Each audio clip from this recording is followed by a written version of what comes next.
Là, je pensais qu'il y avait une chanson avant moi, là. Fait que c'est moi qui vais la faire. Ouais, vous allez peut-être regretter ça. Ouais, je trouvais ça pas pire, cette table-là. Je dis à Stéphanie, tu pourrais te promener dans les allées en prêchant, là, avec la table qui roule.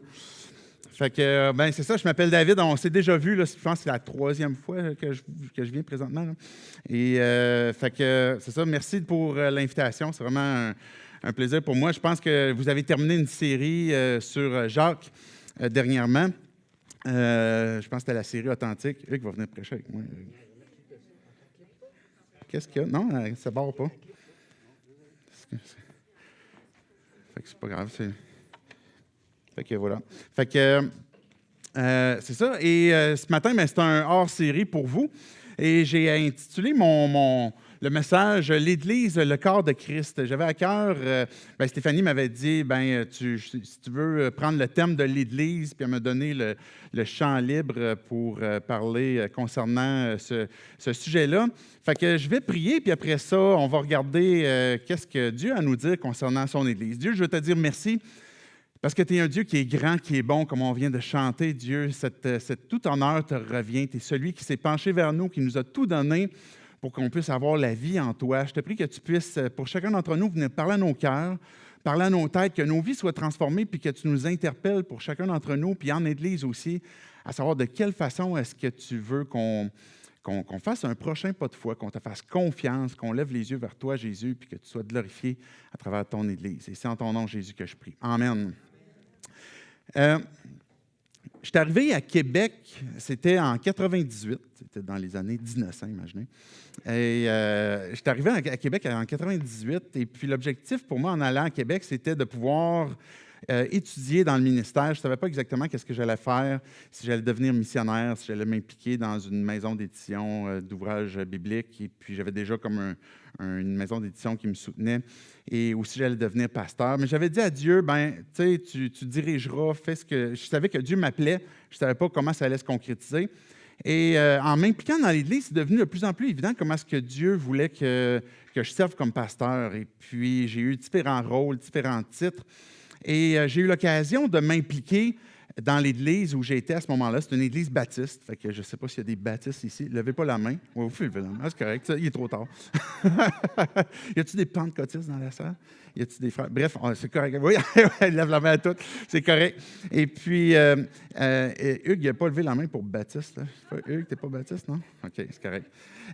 Et puis, fait que c'est ça, je me suis impliqué comme pasteur à l'église. Et puis, j'avais un mentor qui était là, que j'aimais beaucoup, que j'aime encore beaucoup, qui était qualifié. Et j'avais beaucoup d'estime pour lui. C'était un de mes professeurs quand je faisais mon bac en théologie, qui est professeur de langue. Fait que c'est lui qui m'a enseigné le grec.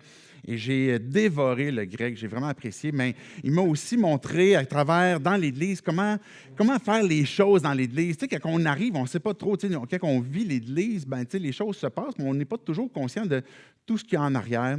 Et puis, il a pris le temps de me former pour savoir, tu sais, comment est-ce qu'on prépare, par exemple, une étude biblique avec des ados, comment est-ce qu'on prépare une prédication, comment est-ce qu'on prépare, même comme conduire la louange. J'ai déjà fait ça, le band. C'est comme c'était une ancienne époque, je ne rembarque pas là-dedans. C'est pas mon appel, mais fait que je faisais ça, m'impliquer dans le band de musique, m'impliquer dans l'administration, dans différentes façons. Dans des mariages, je me souviens, René, qui était mon mentor, il m'expliquait comment est-ce que les mariages devaient être faits, et puis chaque virgule était importante. Hein? Tout ce qui était dit, tout ce qui était fait, la façon que les mariés se plaçaient, qu'ils rentraient, etc. Et là, l'Église, à quelque part, à là où j'étais, puis comme toutes les Églises sont établies, ils ont une culture, des façons de faire, des doctrines, je disais baptiste, tantôt pentecôtiste, et puis, l'Église dans laquelle j'ai évolué avait nécessairement ces éléments-là dans lesquels j'ai grandi. Puis, un peu plus tard, à travers le temps, mais j'étais devenu pasteur associé. Et puis, je m'impliquais aussi, même dans le volet, dans la famille d'églises baptistes. Donc, dans le fond, c'est ça, les églises baptistes évangéliques au Québec. Bref, vous connaissez peut-être la famille, là. Je me suis impliqué, fait que j'étais dans le CA de ce comité-là, dans le but de pouvoir voir de quelle façon est-ce qu'on peut prendre soin des églises, même au Québec, des églises baptistes au Québec, dans cette famille-là. Puis il y avait plein d'églises qui étaient sans pasteur. C'était une chose que j'avais beaucoup à cœur. Puis je me disais, bien, il y a des églises qui vivent, qui se débrouillent sans pasteur, sans leader. Et puis de quelle façon est-ce qu'on peut les revitaliser, puis apporter des gens qui peuvent prendre ensuite le relais. Et à un moment donné, mais j'étais peut-être rendu à ce moment-là pasteur principal parce que mon mentor avait pris comme sa retraite en quelque sorte. Et puis, fait que j'étais devenu le pasteur principal de l'Église. Et puis, simultanément, dans cette fenêtre-là, dans cette période-là, j'ai mon beau-frère qui est à Sherbrooke, qui est ma ville d'origine, qui a marié la femme de ma sœur, et puis qui me dit, puis là, il était à l'église où j'étais avant, tu sais, l'église baptiste. Je vous perds-tu dans toutes mes histoires, mes détails? Hein? Vous me suivez? OK. Oui, la femme de ma sœur. Oui, non, c'est ça, effectivement. C'est mieux comme ça. La sœur de ma femme, OK? On enlève ça sur le tape. Et puis, fait que là, je parle avec mon beau-frère, puis là, il me dit, « Hey, David, c'est pas quoi? On commence une nouvelle église. » C'est comme, t'es malade. C'est comme ça n'a pas rapport ton affaire de commencer une nouvelle église. Arrête ça, là, tu sais. Puis moi, je suis comme, tu sais, puis il est dans une église baptiste, dans la même famille. Puis je suis comme, tu sais, oublie ça, là. Puis là, non, on va commencer, on va appeler ça Acts 21. Peut-être que vous avez déjà entendu parler de Acts 21. Fait que, on va commencer ça. Puis là, il me parle. Puis là, t'es avec Marc Pilon, gna. Puis là, moi, je suis comme, non, tu sais, puis là, c'est mon beau-frère, je peux bien dire ce que je veux. Tu sais, à Noël, en plus, là, tu sais, quand il est sur le coin d'une table. Fait que là, je me pogne avec, je suis pas d'accord. C'est comme, oublie ça, tu sais, il y a trop d'églises qui n'ont même pas de pasteur, et puis qu'il faut, comme, avant d'en commencer d'autres, on peut-tu commencer à s'occuper de celles qui n'en ont pas, puis qui ont besoin d'un peu plus, puis non, David, je pense que tu n'as pas compris, tu sais, qu'est-ce que c'est le départ de nouvelles églises, l'implantation. Fait que là, j'étais fermé dur, j'étais comme une huître, je ne voulais rien savoir. Et puis, à un moment donné, ça m'a quand même trotté dans la tête, parce que je réfléchissais à cette idée, il m'avait donné quelques éléments, puis là, je réfléchissais, puis à un moment donné, j'étais tombé sur une vidéo je ne savais pas c'était qui à ce moment-là, cette personne-là. C'était une vidéo de Timothy Keller, si vous connaissez. Et puis, il expliquait dans sa vidéo comment est-ce que des nouvelles églises, on voit dans les Actes des Apôtres, commençaient toujours à partir de grands centres urbains, de villes principales que l'on voit, Éphèse, Colosse, Corinthe, etc. Puis comment est-ce qu'à partir de ces grands centres urbains-là, il y avait une nécessité de démarrer des nouvelles églises. Avec le groupe de gens qui étaient là, avait des églises qui commençaient. Et puis, il expliquait dans sa vidéo comment est-ce que il y a une utilité, il y a une importance et même une obéissance à avoir à démarrer des nouvelles églises. Parce que ça fait partie du plan de Dieu qu'avec des nouvelles églises, ce qu'on appelle des implantations, que Dieu va rejoindre des nouvelles personnes. Et là, je l'écoutais, puis moi, je suis un bon baptiste, OK? Montre-moi, je veux comprendre la parole, je veux être sûr que ce que tu dis est vrai, puis là, je veux avoir la bonne démonstration. Et là, le gars, il apporte bien son point. Là. Puis là, ça commence à me travailler. Je commence à changer un peu ma réflexion. Je me dis peut-être que c'est moi qui est un peu dans le champ. Peut-être que c'est une bonne chose. Et puis, de fil en aiguille, dans mes lectures, dans mes réflexions, dans ce que je voyais la nécessité qu'il y a une dynamique entre les églises qui sont déjà sur place, qui sont déjà présentes, versus des nouvelles églises qui, la nouvelle église va avoir une capacité de rejoindre des nouvelles personnes. Parce qu'elle va faire les choses différemment, parce qu'elle va être unique. L'ancienne Église, l'implantation qui va se faire près d'elle va l'aider à se revitaliser, mais elle va continuer de rejoindre les gens qu'elle rejoint déjà. Et là, je voyais de quelle façon est-ce que, dans le plan de Dieu, on voyait que, est-ce que ça se peut que ça fasse partie de la volonté de Jésus que ces choses-là se produisent? Je vous ai apporté une petite statistique là, qui montre comme quoi qu'il y a, si on veut la mettre, parce que je ne m'en souviens pas par cœur, 85% des nouveaux membres d'une Église de plus de 10 ans sont des transferts.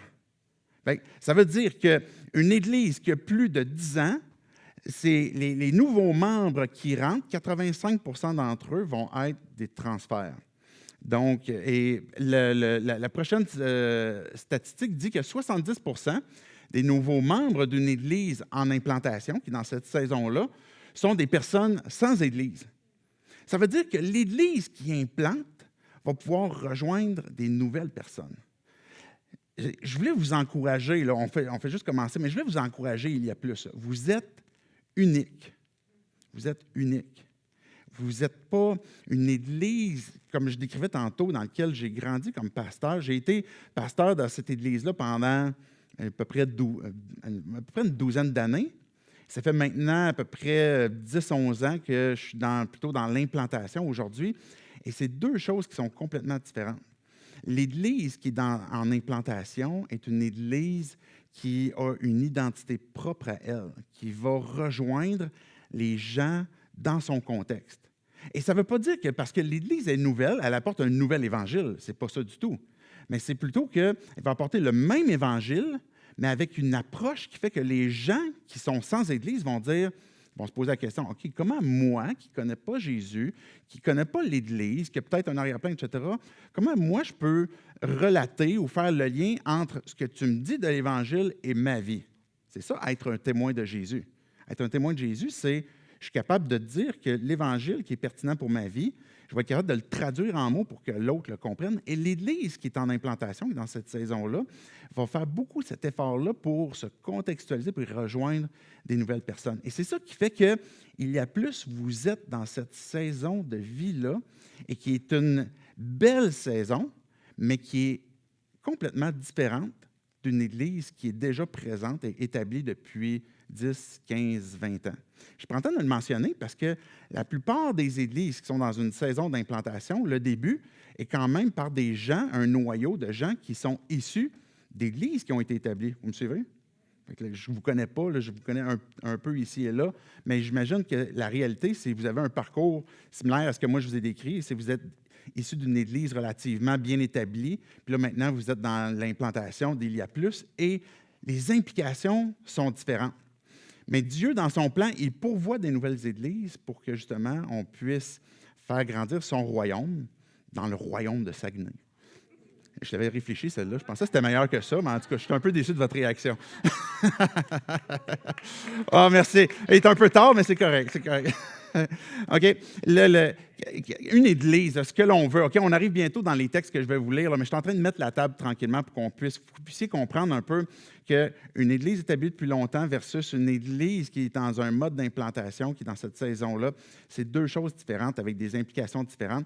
Et l'intention des deux églises, de ces deux types d'églises-là, mais c'est de laisser un impact, c'est de laisser un héritage. Et pour laisser un héritage, ben, il faut faire la réflexion à savoir de quelle façon est-ce qu'on va pouvoir rejoindre notre ville, de quelle façon est-ce qu'on va pouvoir rejoindre notre prochain, notre voisin, de quelle façon est-ce qu'on va pouvoir laisser un impact même entre nous, chacun d'entre nous. Et ça va être quoi l'héritage qu'on va laisser? On vit au Québec dans un héritage chrétien. Là.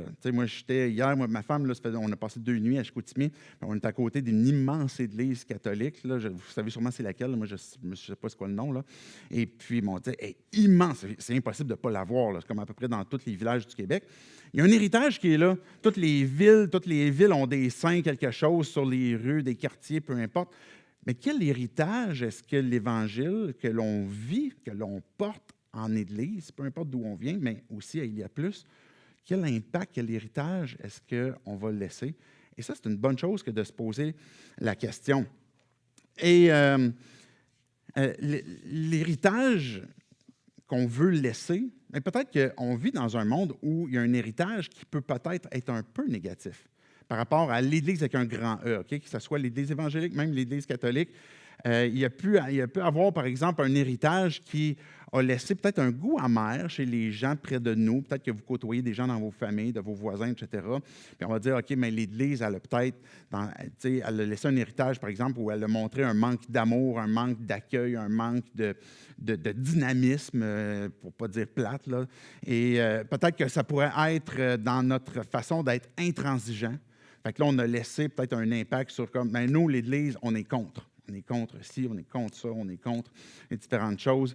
Et puis, laisser une forme d'indifférence, peut-être ça a été une forme de moralisme.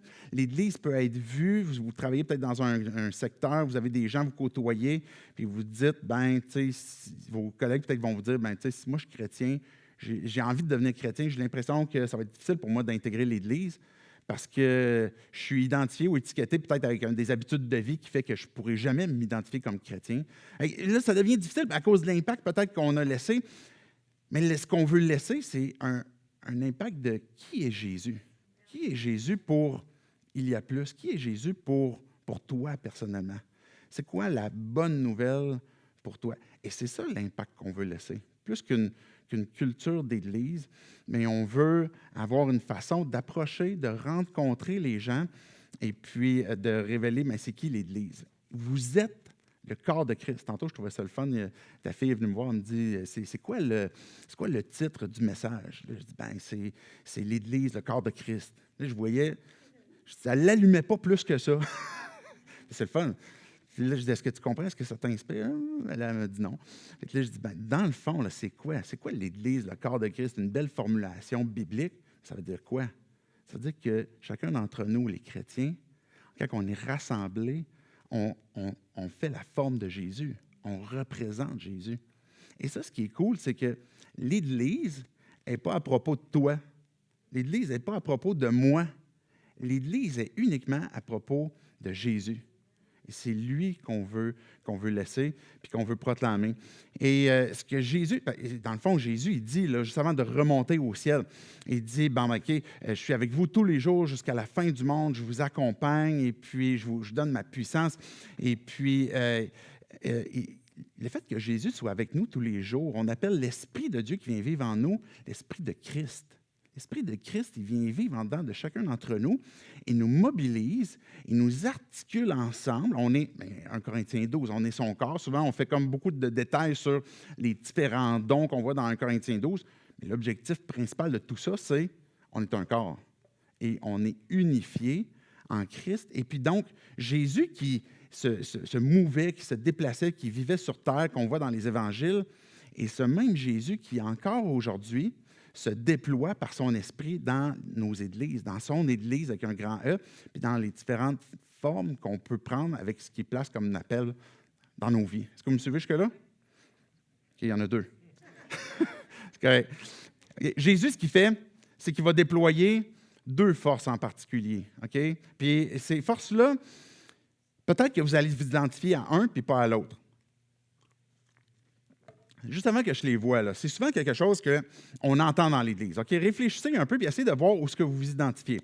Peut-être que vous diriez, ce qui est important dans l'Église, c'est qu'on s'investisse pour qu'on apprenne à se connaître les uns les autres, qu'on apprenne à connaître nos cœurs, qu'on puisse se soutenir, s'encourager. Je veux savoir pourquoi je peux prier pour toi. J'aimerais ça que tu saches c'est quoi mes besoins dans ma prière. Si j'ai des luttes, j'ai besoin qu'on puisse lutter ensemble. J'aime ça qu'on peut venir ensemble et puis qu'on peut adorer notre Dieu, notre Sauveur, notre Seigneur. On a besoin de pouvoir grandir ensemble et puis que ce noyau-là, cette communion-là soit forte et soit solide. Est-ce que vous êtes d'accord avec ça? Bon, si vous êtes d'accord, dites « Amen ». OK. Bien là, peut-être que vous dites, ah oui, moi, ça, là, c'est comme, oui, vraiment, full peine. Puis peut-être que vous allez aller de l'autre côté, je vais profiter de la table roulante. Puis là, vous dites, oui, mais, OK, c'est bien beau. À l'extérieur, il y a des gens qui sont séparés de Dieu. Il y a des gens qui ne connaissent pas Christ. Il y a des gens qui sont en route vers l'enfer. Il y a des gens qui ont des blessures dans leur vie, qui ont besoin de guérison. Il y a des gens qui ont besoin qu'on soit là puis qu'on brille dans notre monde parce qu'on est une lumière sur la montagne. On veut être le sel du monde. Et puis, on a besoin que les gens entendent parler de Christ. Si on ne sort pas, il n'y a personne qui va en entendre parler. Est-ce que vous êtes d'accord avec ça? OK.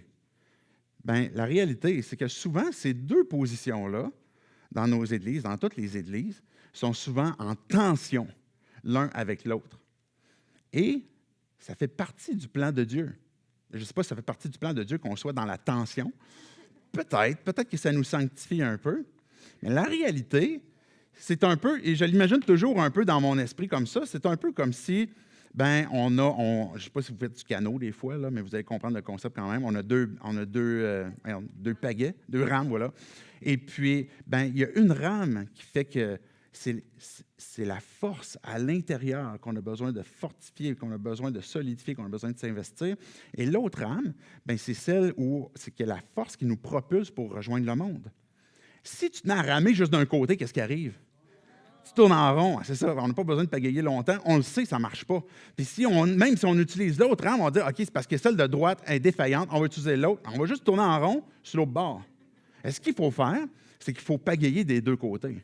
Et ça arrive dans une saison d'église où, à un moment donné, il y a des vents, il y a des vagues, puis des fois, tu as l'impression que tu rames un peu plus du côté gauche, sur la communion ou de votre côté droit, puis où tu vas ramener un peu plus du côté gauche sur l'aspect rejoindre le monde extérieur à cause des différentes saisons, c'est Jésus qui décide. Et nous, on va être sensibles à son esprit, puis on se dit, OK, on va pagayer les deux. Et ça implique de transpirer, pagayer les deux. Que vous investissez pour l'intérieur ou pour rejoindre l'extérieur, c'est une force que Dieu déploie à travers nos vies, avec les dons, les appels que Dieu nous donne, puis qu'on respecte, on aime celui qui a un appel différent, qui a envie d'aller à l'extérieur. Mais moi, j'ai envie de m'investir à l'intérieur. Je vais m'investir à l'intérieur, je vais bénir celui qui a l'autre appel, et vice-versa, parce qu'on a besoin des deux. Et cette tension-là, elle est nommée, on a besoin de la comprendre, de la savoir. Et puis, en Église, il y a plus, ça fait partie de la game dans l'implantation, ça fait partie de la game tout le temps. Et malheureusement, les Églises qui sont établies depuis longtemps, il y a souvent une très forte emphase sur l'intérieur.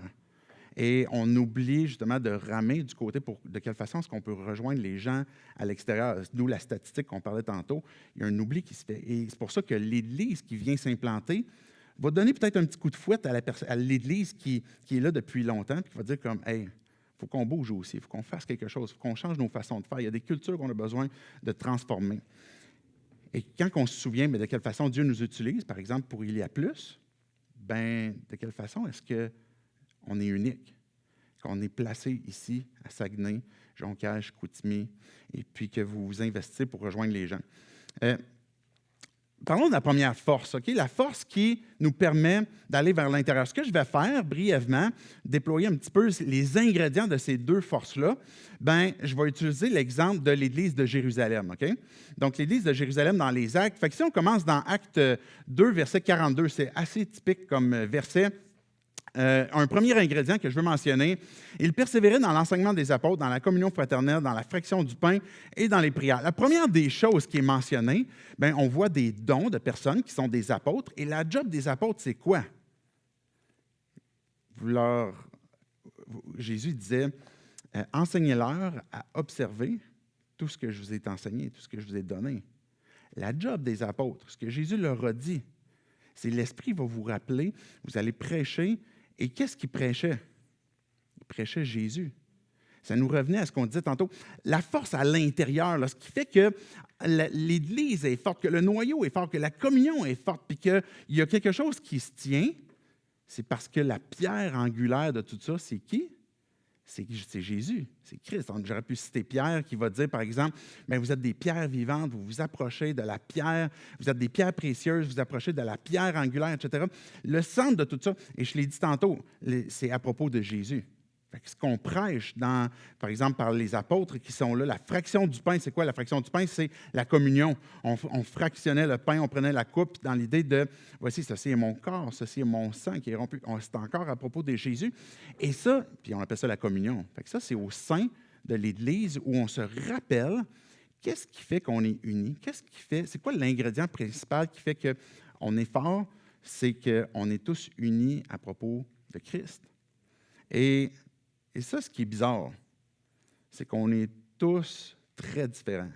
Je ne sais pas si vous faites partie d'une ligue de bowling, par exemple, mais votre intérêt commun, si vous êtes dans la ligue de bowling, c'est probablement les souliers de bowling. Je ne sais pas si c'est non. De jouer au bowling. Et dans l'Église, puis là, on a tous des profils à peu près pareils, pour le bowling, je ne sais pas. Et puis, mais dans l'Église, la réalité, c'est qu'on est tellement tous différents. Et ça, c'est particulier. Pour ne pas dire bizarre, ça fait partie du plan de Dieu, qui est des hommes, des femmes, de tout âge et de toute origine, et qui forment une construction qui fait que Dieu est glorifié puis qui fait que Jésus habite. C'est formidable, pareil, hein? Et ça, c'est la raison pourquoi ça marche, c'est parce qu'on a les yeux sur Jésus. C'est l'enseignement, on persévère dans l'enseignement des apôtres qui nous pointent constamment à Jésus. Mais un autre ingrédient, dans Acte 4, par exemple, verset 24, je vais lire verset 24, puis après ça, verset 31. Après les avoir écoutés, ils s'adressèrent tous ensemble à Dieu en disant, « Maître, tu es le Dieu qui a créé le ciel, la terre, la mer et tout ce qui s'y trouve. » Verset 31. « Quand ils eurent prié, l'endroit où ils étaient rassemblés trembla, ils furent tous remplis du Saint-Esprit, ils annonçaient la parole de Dieu avec assurance. » Un autre ingrédient qui soude, qui est dans cette force-là, qui soude l'intérieur, puis qui nous permet de vivre une communion qui est forte, c'est la prière. C'est ça qui fait qu'on porte ensemble des mêmes requêtes, des mêmes besoins, on porte la même mission et on prie. Et là, on voit dans Acte 4, là, puis c'est un texte assez typique, qui fait qu'ils prient ensemble, le lieu, il tremble, et puis là, il y a des choses miraculeuses qui se passent, puis là, les baptistes sont tous mal à l'aise avec ça. Non, mais c'est dans la parole. Fait que là, ça veut dire qu'on prie. On prie. Quand qu'on prie? Si vous lisez les Actes, vous allez voir, ils vont prier quand il y a de la persécution. Ils vont prier quand on va envoyer Paul et Barnabas. On va prier quand on veut connaître la volonté de Dieu. On va prier pour toute occasion. Et ça fait partie d'un des ingrédients qui soude l'Église, qui fait en sorte qu'il y a une force qui crée à l'interne de l'Église. Les beignes, là, les cafés, là, la bonne qualité de tout ça, ça aide à souder quand même, mais pas autant que la prière. Il faut se souvenir que c'est ça qui fait qu'on est ralliés, on est unis ensemble. Un autre aspect, dans Acte 2, je vais lire les versets 44-45, on va voir la communion fraternelle et le partage qu'ils ont ensemble qui est radical. Tous ceux qui croyaient étaient ensemble, ils avaient tout en commun. Ils vendaient leurs propriétés, leurs biens, ils partageaient le produit entre tous en fonction des besoins. Là, il y avait une solidarité qui était là. Ce qu'ils faisaient, là, c'est qu'ils prenaient soin les uns des autres. Il y avait un amour radical. Pour vendre ton cabanon, mettons, on dit, OK, je ne suis pas prêt à vendre tout ça de ma maison. Je vais vendre mon cabanon pour prendre soin de mon frère, ma soeur. C'est quand même, il y a un sacrifice. Il y avait quelque chose au sein de la communauté qui faisait qu'on prend soin. Mais pourquoi? Pourquoi est-ce qu'ils étaient prêts à vendre leur propriété? Pourquoi est-ce qu'ils étaient prêts à vendre un champ, le mettre en commun? Pourquoi? Il n'y avait pas d'aide sociale. Là. Il n'y avait pas de... Le filet social n'était pas très fort. C'est l'Église, en passant, c'est vraiment Jésus qui, aujourd'hui, on parlait d'impact tantôt, d'héritage. Là. L'héritage de notre filet social, médical, éducation, etc., est très intimement lié à ce que Jésus nous a légué. Et les premiers chrétiens, dans les Actes, mettaient en pratique ce filet social-là et prenaient soin les uns des autres. De quelle façon est-ce que les gens de l'extérieur vont voir qu'on est les disciples de Christ? À l'amour qu'on a les uns pour les autres. Lui, c'est un malade. Il a vendu son cabanon pour prendre soin de son frère, qui lui ressemble même pas, puis qui n'est même pas de sa gang. Puis finalement, c'est comme parce que c'est un autre chrétien. C'est ça qui faisait que les gens disaient, OK, il y a quelque chose qu'on voit. Puis c'était une communion. C'était une communion qui impliquait le sacrifice, qui impliquait réellement un amour. Et pourquoi est-ce que les chrétiens faisaient ça? Parce qu'on a vu notre Maître le faire pour nous. Jésus qui quitte son ciel, puis qui décide de venir implanter. C'est le premier, on l'appelle le grand prêtre, le plus grand des apôtres qu'on voit dans Hébreu. Okay? Apôtre, littéralement, c'est un envoyé. Okay?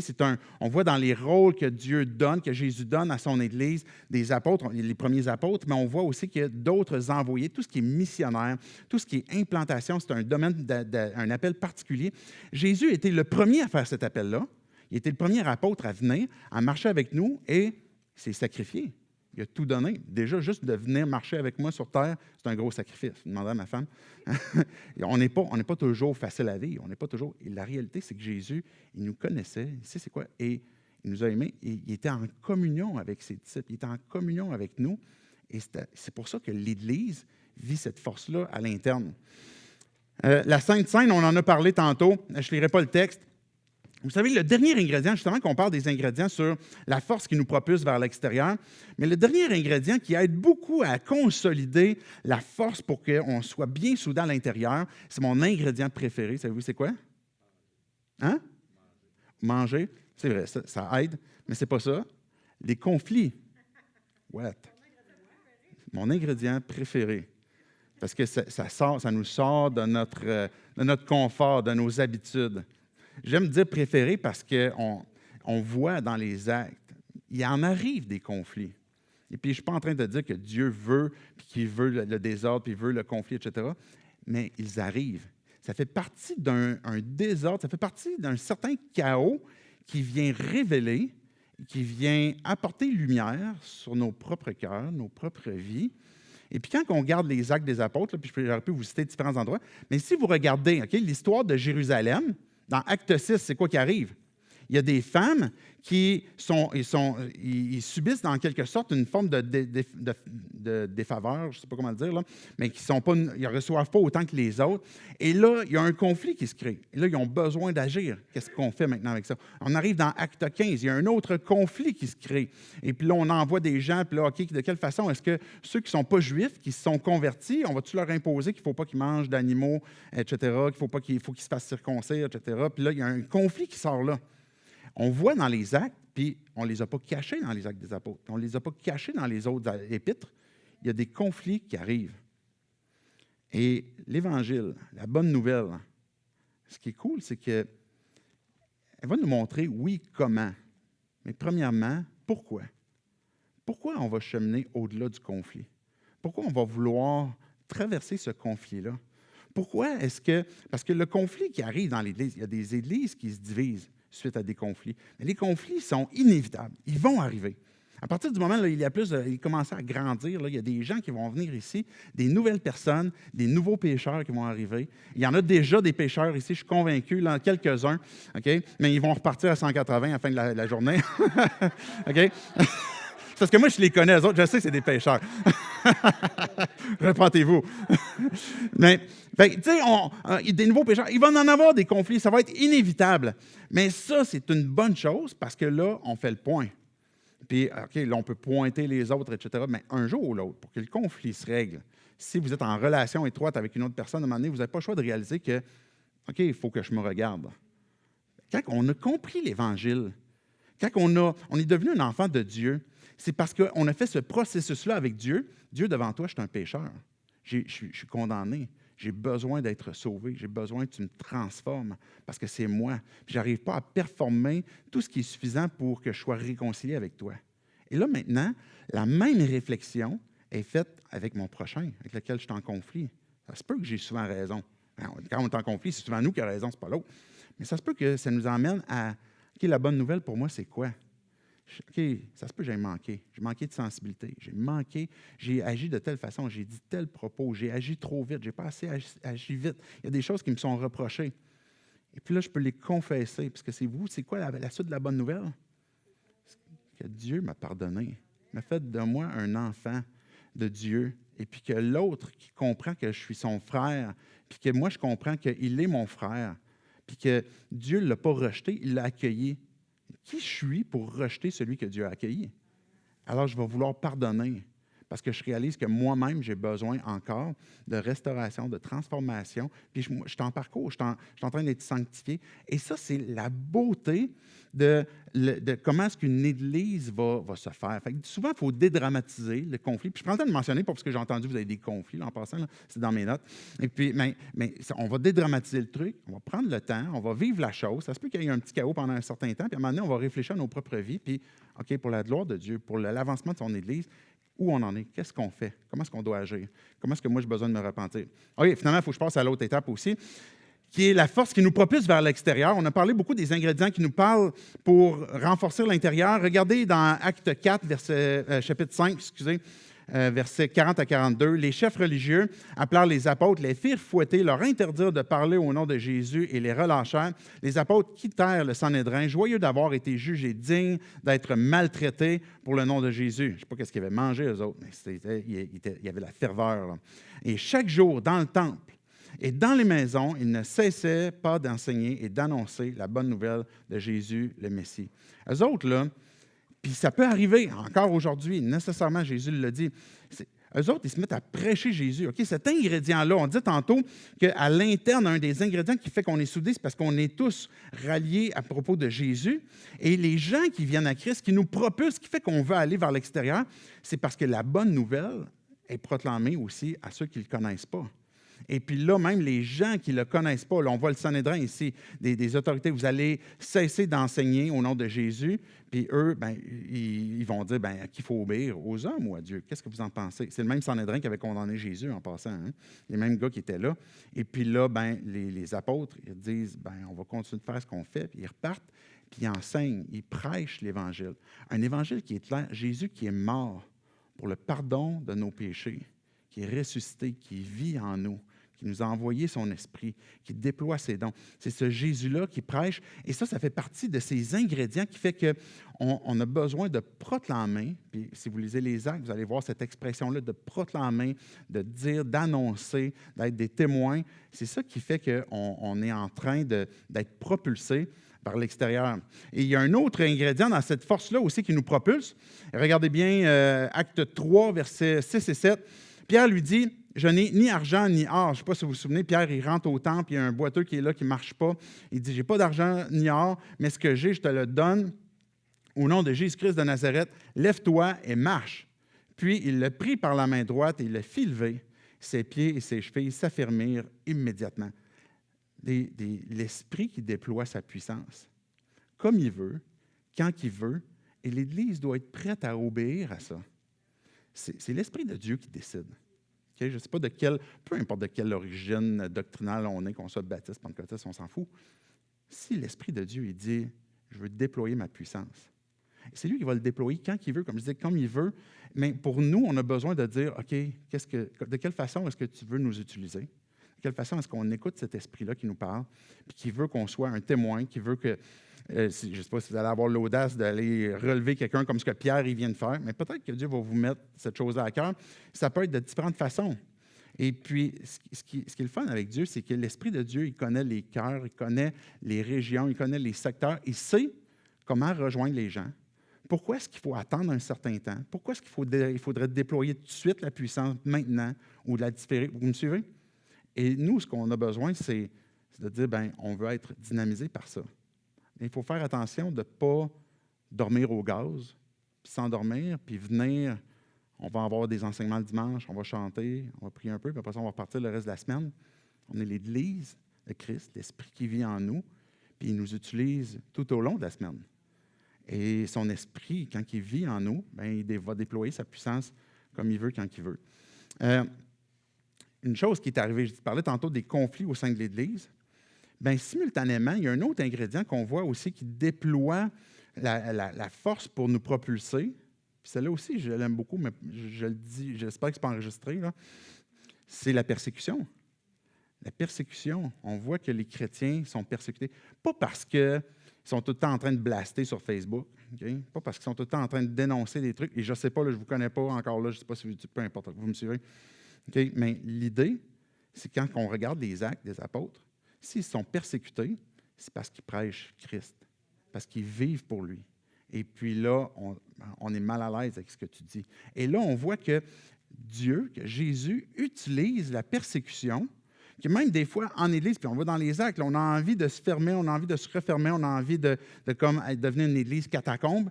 Puis là, la persécution arrive, puis là, ils sont obligés de se sauver, d'aller se cacher. Puis en allant se cacher ailleurs, bien là, hey, qu'est-ce que tu fais ici? Pourquoi tu arrives chez nous? Toi, qu'est-ce que tu fais? Bien, je me sauvais là-bas parce que je croyais en Jésus, puis là, je ne pouvais plus vivre là. Hein? C'est quoi ton affaire? Parle-moi de Jésus.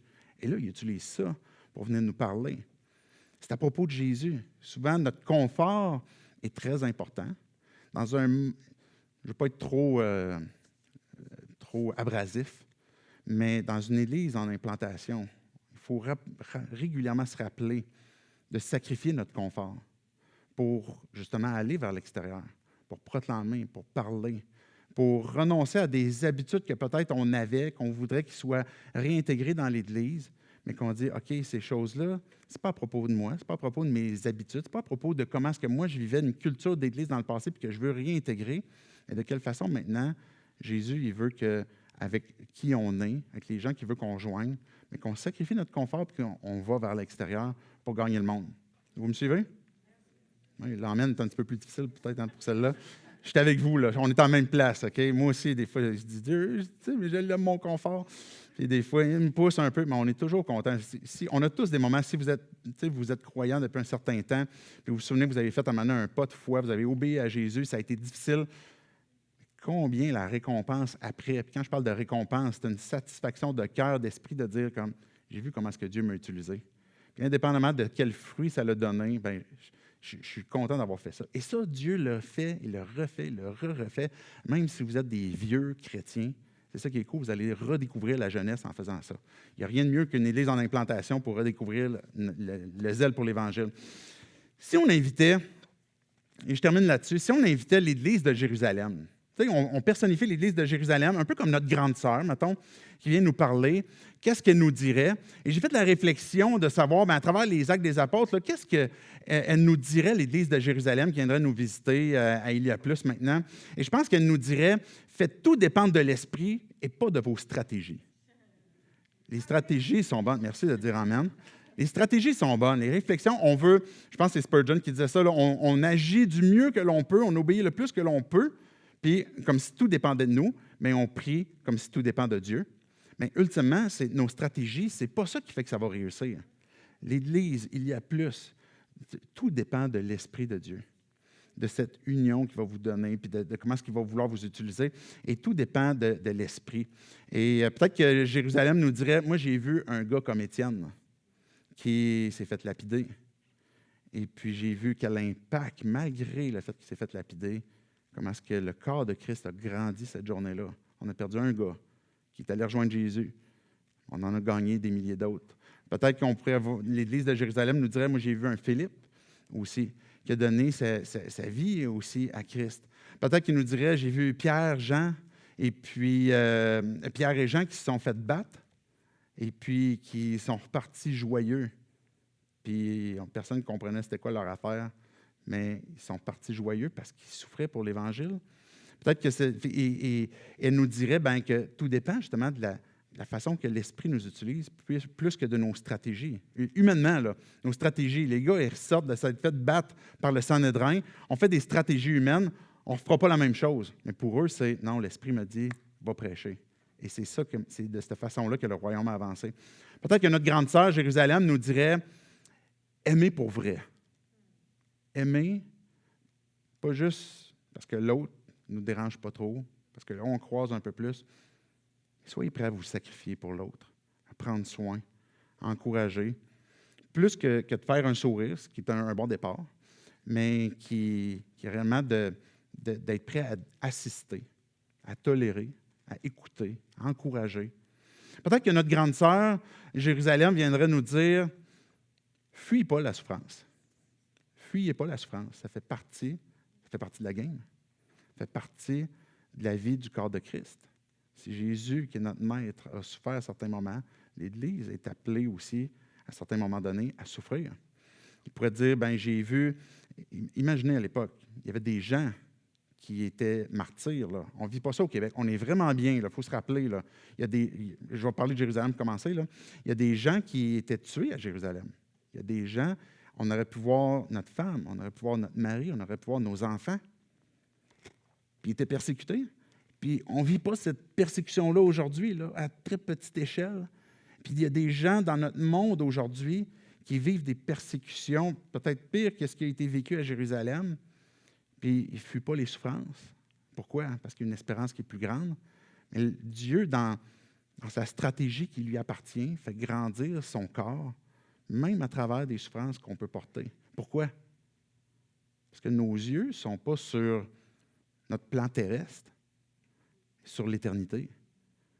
On est en train, c'est quel impact qu'on veut laisser. Et quand que notre monde est très attaché à notre cabanon, ben, on a besoin de se lever les yeux, comme on voit dans Hébreux 11, où est notre cité, là où est notre sauveur. Puis après ça, on va dire, ben, je suis prêt à continuer à avancer malgré la souffrance. Peut-être que notre grande sœur dirait, ben, fuyez-la pas, la souffrance. Ça fait partie de la game. Mais Jésus marche avec nous. Peut-être qu'il nous dirait, cherchez pas à être tous pareils. C'est une bonne chose que vous soyez tous différents. Ça se peut que vous allez vous taper ses nerfs. C'est une bonne chose parce que ça fait partie de la diversité que Dieu utilise pour nous construire, pour avancer. Et puis même en Église, il y a plus, vous êtes unique. Cherchez pas à être comme, peu importe quelle Église vous avez dans la région, OK? Peu importe, vous êtes unique avec ce que Dieu vous appelle. Ce matin, je termine presque avec cette anecdote-là, OK? Après ça, le Ben, il faut qu'il revienne aussi, là. Ça passe vite, hein, le matin. C'était quoi le café qu'on est allé ce matin, hein? Cambio? Cambio, OK. Je vais au Cambio, je sais pas si c'est sur Racine. Et puis là, OK, je bâche rien. Là. Si vous aimez Starbucks, allez-y, c'est correct, il n'y a pas de problème. OK, j'ai aucun profit là-dessus. Mais il y a 2 cafés face à face. Si vous connaissez le coin, là, ben, il y a Starbucks puis il y a Cambio. Mais Starbucks, là, mettons que Starbucks, il vient d'arriver. Puis vous allez dire, je vais aller prendre un café au Starbucks. Mais vous savez exactement c'est quoi vous allez avoir. Pourquoi? Parce que peu importe où tu t'en vas, aux États-Unis, au Canada, tu vois un Starbucks, tu sais que ton venti latte, peu importe flat white, il va toujours être pareil. Okay? C'est toujours la même chose. Ils vont toujours écrire ton nom avec des fautes d'orthographe sur le verre. C'est toujours comme ça. Okay? Ça, c'est Starbucks. Mais Cambio, tu rentres là et tu ne sais pas. Moi, c'est la première fois que je rentrais là. Je trouvais ça vraiment cool. Tu sais, les lustres étaient tous différents. Les tables pour s'asseoir étaient toutes différentes. Les chaises étaient toutes différentes. Le gars qui est là, qui vend du café, il a de l'air beaucoup trop chill pour vendre du café. OK? Puis, mais toute l'ambiance, tout le café qui m'a donné son latte était excellent en passant. Finalement, je fais une bonne pub pour Cambio, là, allez-y. mais je ne sais pas s'il y a d'autres Cambio là, à Chicoutimi. Moi, c'est la première fois que je voyais ça. Mais c'est unique. Mais vous comprenez le parallèle que je veux faire? C'est l'Église, la façon que Dieu vous utilise, c'est propre à vous. Et la couleur qu'il vous donne, ce que vous allez être, la façon que vous vivez votre foi dans votre contexte. Il y a d'autres églises qui sont dans votre contexte, qui vont avoir des couleurs différentes aussi, dans le même contexte. Ils vont rejoindre d'autres gens. Laissez-leur faire leur job. Ça fait partie, on est des tribus. Hein? C'est un peu comme ça. Tu sais, dans l'Ancien Testament, il y avait des tribus. Je fais plein de parenthèses, c'est ça mon problème. Mais les tribus dans l'Ancien Testament, c'est un peu l'équivalent des églises dans le Nouveau Testament. Et on vit pour le même royaume, on travaille pour le même royaume. Et puis, on est des tribus différentes. Fait que cherchez pas à être comme d'autres ailleurs. Cherchez pas à être comme 180 ou peu importe. Soyez qui vous êtes. Puis Dieu va vous utiliser, puis avec la couleur que vous avez. Et puis, je termine avec ça. Je vais inviter le Ben à s'avancer. Je termine avec ça, puis c'est ça. Je vais prier pendant que Ben s'avance. Je vous invite à vous lever avec moi, puis après ça, on aura aussi l'occasion de répondre par la louange. Dieu, je veux te bénir parce que tu es un Dieu qui est formidable. Tu dépasses de loin nos stratégies, nos réflexions, nos volontés, notre cœur. Et Dieu, c'est toi qui es Dieu. C'est toi qui es notre boss. C'est toi qui es le maître souverain. C'est de toi que vient l'Évangile. C'est toi qui fais en sorte que l'Église, il y a plus, existe aujourd'hui. Tu l'as placé à cœur, au cœur des Gauthier, d'autres leaders. Mais Dieu, c'est à chacune des personnes qui sont ici que tu le places à cœur. Et ma prière, Dieu, c'est que tu apportes ta bénédiction en abondance, que tu apportes une solidarité, une consolidation, Dieu, de leur cœur pour toi, que cette force, ces ingrédients qu'on a vus, Dieu, que tu as déployés à Jérusalem, puissent se déployer ici pour souder, Dieu, à l'intérieur, mais que tu déploies ces puissances-là pour propulser il y a plus à rejoindre là où ils sont, le monde où ils sont, et que tu apportes, Dieu, des gens qui vont découvrir la vie en toi, que nos propres vies, Dieu, en prenant soin les uns des autres, on va toujours pouvoir dire qu'on est en train de découvrir la vie en toi. Dieu, tu es grand, tu es puissant, tu es merveilleux, toute adoration te revient, et apporte encouragement, bénédiction, et que tu apportes des fruits aussi, et que tu apportes ce vent dans les voiles par ton esprit pour qu'il y a plus puisse continuer de grandir. C'est en ton nom, Jésus, que je prie. Amen.